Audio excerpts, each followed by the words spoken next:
You, John Fitzgerald Kennedy, do solemnly swear I, John Fitzgerald Kennedy, do solemnly swear that you will faithfully execute the office of President of the United States that I will faithfully execute the office of President of the United States and will, to the best of your ability, and will, to the best of my ability, preserve, protect, and defend the Constitution of the United States. preserve, protect, and defend the Constitution of the United States. So help you God. So help me God.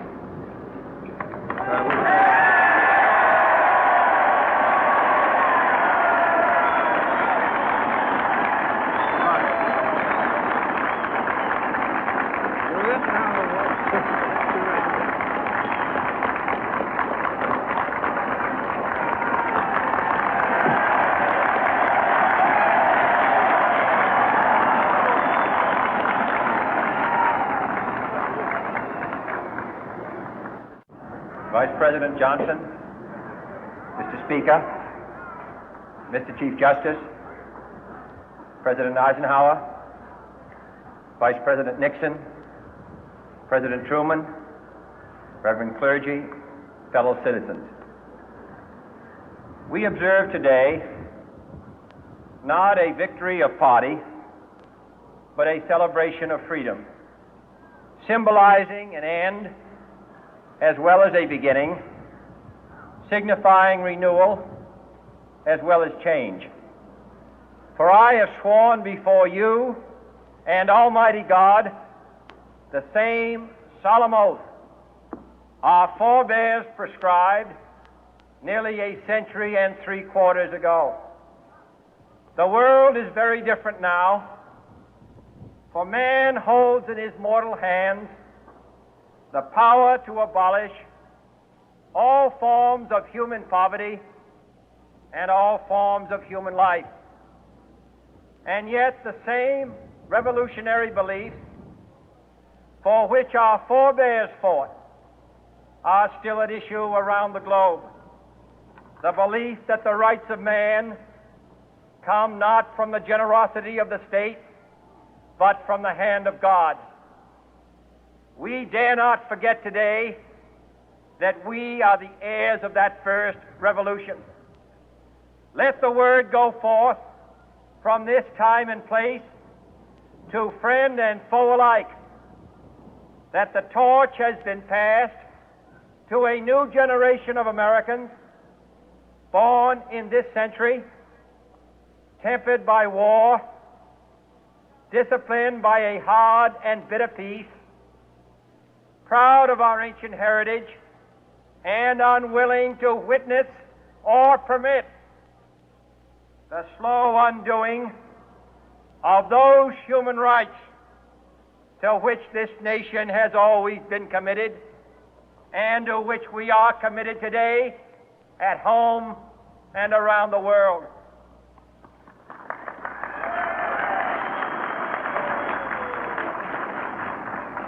Let every nation know, whether it wishes us well or ill, that we shall pay any price, bear any burden, meet any hardship, support any friend, oppose any foe to assure the survival and the success of liberty.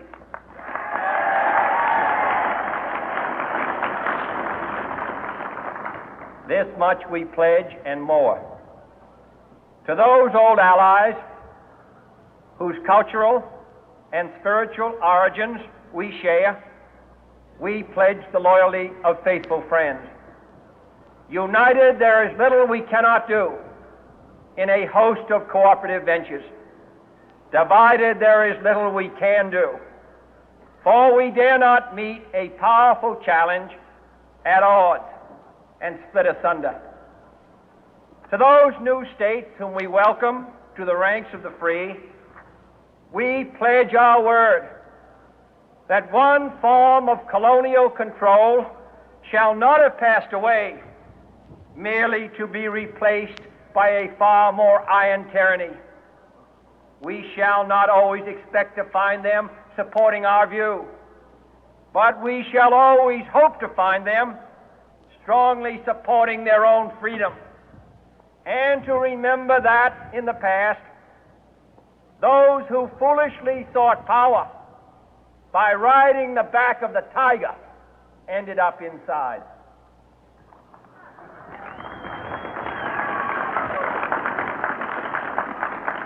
To those people in the huts and villages of half the globe struggling to break the bonds of mass misery, we pledge our best efforts to help them help themselves for whatever period is required, not because the communists may be doing it, not because we seek their votes, but because it is right. If a free society cannot help the many who are poor, it cannot save the few who are rich.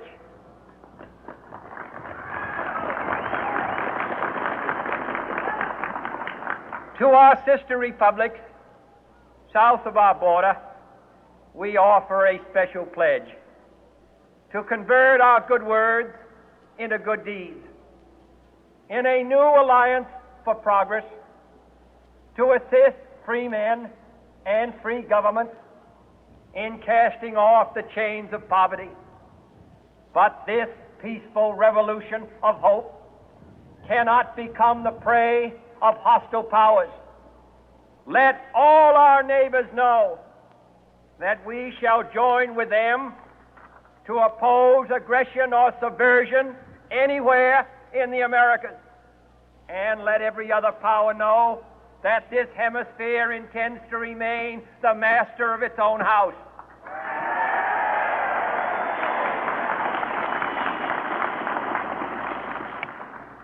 To that World Assembly of Sovereign States, the United Nations, our last best hope, in an age where the instruments of war have far outpaced the instruments of peace, we renew our pledge of support to prevent it from becoming merely a forum for invective, to strengthen its shield of the new and the weak, and to enlarge the area in which its writ may run.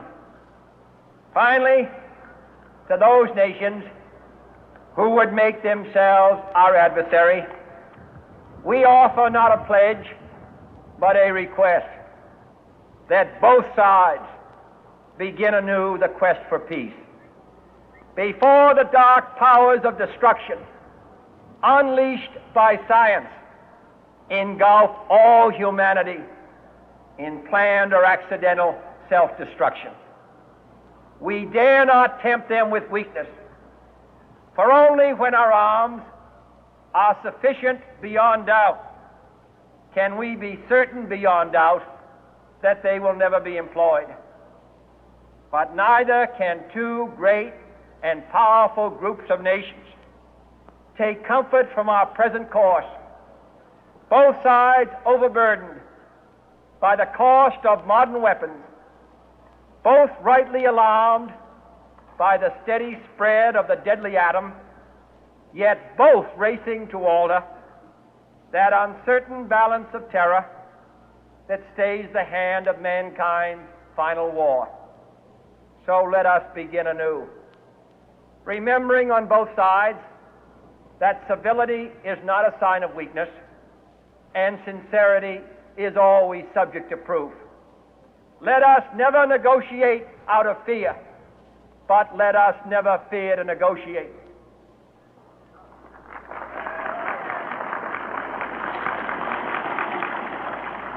Let both sides explore what problems unite us, instead of belaboring those problems which divide us.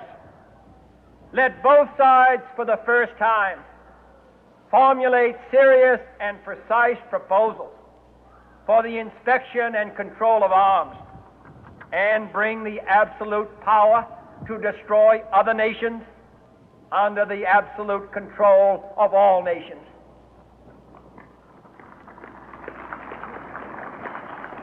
Let both sides seek to invoke the wonders of science instead of its terrors. Together, let us explore the stars, conquer the deserts, eradicate disease, tap the ocean depth, and encourage the arts and commerce. Let both sides unite to heed in all corners of the earth the command of Isaiah to undo the heavy burden and let the oppressed go free. And if a beachhead of cooperation may push back the jungle of suspicion, let both sides join in creating a new endeavor, not a new balance of power, but a new world of law, where the strong are just and the weak secure and the peace preserved. All this will not be finished in the first 100 days, nor will it be finished in the first 1,000 days, nor in the life of this administration, nor even perhaps in our lifetime on this planet. But let us begin.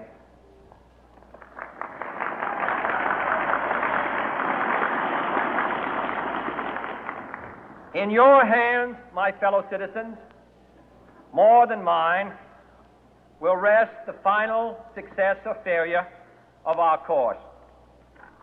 Since this country was founded, each generation of Americans has been summoned to give testimony to its national loyalty. The graves of young Americans who answered the call to service surround the globe. Now the trumpet summons us again, not as a call to bear arms, though arms we need, not as a call to battle, though in battle we are, but a call to bear the burden of a long twilight struggle, year in and year out, rejoicing in hope, patient in tribulation, a struggle against the common enemies of man, tyranny, poverty, disease, and war itself. Can we forge against these enemies a grand and global alliance, north and south, east and west, that can assure a more fruitful life for all mankind? Will you join in that historic effort?